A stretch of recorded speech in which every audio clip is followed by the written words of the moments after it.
ഹീറോയാണെങ്കിൽ ഭാര്യയ്ക്കാണെങ്കിൽ സാരി മേടിച്ച് കൊടുക്കുകയാണ്. എന്നാൽ അവൾ മൈൻഡ് ചെയ്യാതെ വീട്ടുജോലി ചെയ്തുകൊണ്ടിരിക്കുകയാണ്. അവൾ വീട്ടിലെ ജോലിയെല്ലാം കഴിഞ്ഞിട്ട് ഭർത്താവിനെ കെട്ടിപ്പിടിച്ചിട്ട് അവൾ ജോലിക്ക് പോവുകയാണ്. അവൻ വിചാരിക്കുകയാണ് ഭാര്യ ഒന്ന് സഹായിക്കാമെന്ന്. ഭാര്യ എന്ന് ജോലിക്ക് പോകുന്നതിന് മുമ്പ് മോളെ എന്ന് സ്കൂളിലേക്ക് പറഞ്ഞു വിടുന്നതും ഹീറോയായിരുന്നു. അവർക്കുള്ള ഫുഡ് പോലും ഭർത്താവ് ഉണ്ടാക്കാൻ തുടങ്ങി. ഇതിനെല്ലാം കാരണം ഹീറോയ്ക്ക് നേരത്തെ എക്സ് ലവർ ഉണ്ടായിരുന്നു. അത് ഭാര്യ അറിയാതിരിക്കാൻ അവളുമായിട്ടുള്ള ഫോട്ടോ എല്ലാം ഡിലീറ്റ് ചെയ്തു.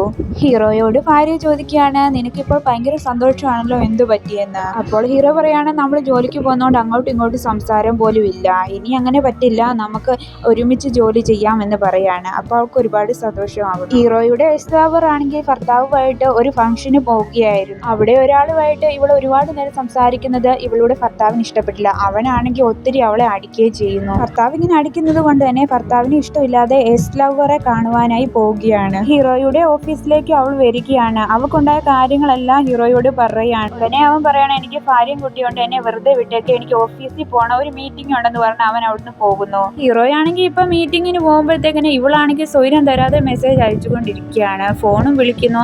അതുകൊണ്ട് തന്നെ ഇവളെ വന്ന് കാണുകയാണ്. ഹീറോ പറയാണ്, എനിക്കൊരു ഭാര്യയും കുട്ടിയുണ്ട്, എന്നെ ഇനിയെങ്കിലും വെറുതെ വിട്, എന്റെ പുറകെ നടക്കല്ലേ, നീ നിന്റെ കാര്യം നോക്കുന്നു പറഞ്ഞുകൊണ്ട് അവനാണെങ്കിൽ പോവുകയാണ്. അവൻ വിചാരിച്ചു ഇനി രക്ഷപ്പെട്ട് അവളിനി വരില്ലെന്ന് വിചാരിച്ചു. പക്ഷേ അവൾ ഇതൊന്നും കേൾക്കാതെ അവന്റെ ഫ്ലാറ്റ് വന്ന അപ്പുറത്തെ മുറിയിലേക്ക് അവൾ ഷിഫ്റ്റ് ചെയ്യുകയാണ്. ഇത് കാണുമ്പോൾ ഹീറോ ഞെട്ടിപ്പോകുന്നു. ഹീറോയാണെങ്കിൽ അവളോട് ചോദിക്കുകയാണ്, നീ എന്തിനാ ഇങ്ങോട്ടേക്ക് വന്നതെന്ന് ചോദിക്കുകയാണ്. അപ്പോൾ അവള് പറയാണ്, എനിക്ക് നിന്നെ കാണാതിരിക്കാൻ പറ്റത്തില്ലെന്ന് അവൾ പറയുകയാണ്. ഇപ്പോഴാണെങ്കിൽ അവൻ ആകെപ്പാടെ പെട്ടുപോയി. ഇനി എന്ത് ചെയ്യണമെന്ന് അവന് തന്നെ അറിയത്തില്ല. ഭാര്യയാണെങ്കിൽ അപ്പുറത്തെ മുറിയിലുണ്ട്. അവൾ ഇറങ്ങി വന്നു കഴിഞ്ഞാൽ ഇവളെ കാണും. ഇവളുമായിട്ട് നേരത്തെ സ്നേഹത്തിലാന്നുള്ള കാര്യം ഭാര്യയ്ക്ക് അറിയാണ്. അത് അറിഞ്ഞിട്ടാണെങ്കിൽ ഇവനുമായിട്ട് വഴക്കായിരുന്നു. ഇപ്പോഴാണെങ്കിൽ ഇവളാണ് ഇപ്പുറത്തെ ഫ്ലാറ്റ് വന്നിരിക്കുകയാണ്. ഇനി എന്ത് ചെയ്യും?